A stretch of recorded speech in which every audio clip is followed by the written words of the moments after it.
Төньяк буланы зур һәм искиткеч матур хайван. Аның гәүдә озынлыгы 2 метр, авырлыгы 200 килограмм.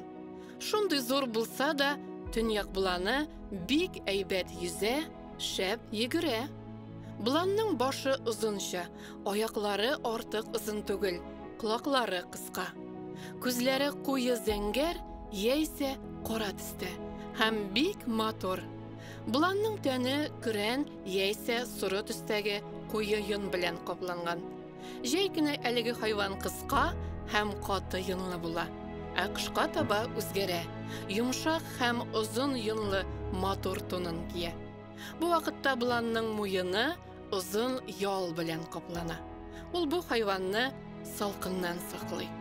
Төньяк буланының мөгезләре зур һәм матур.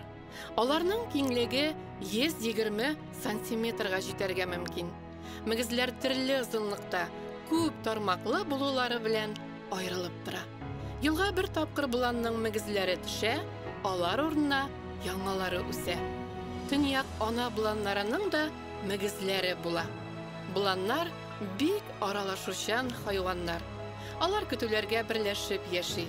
Бер көтүдәге буланнарның саны 10-нан берничә меңгә җитәргә мөмкин.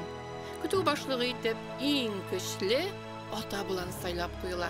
Ул көтүдәге буланнарны йырткычлардан, ак бүредән һәм росомахадан саклый.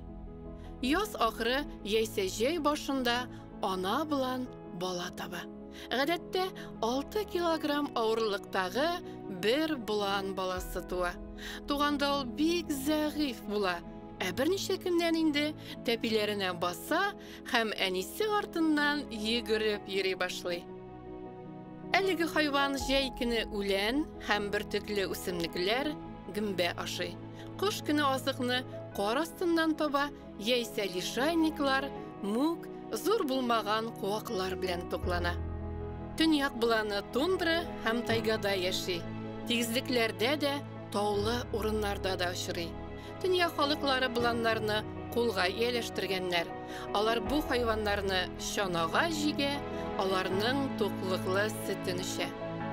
Төньяк буланы табигатьтә 25 ел, кешеләр карамагында 30 ел яши. Аны Арктикада очратырга мөмкин.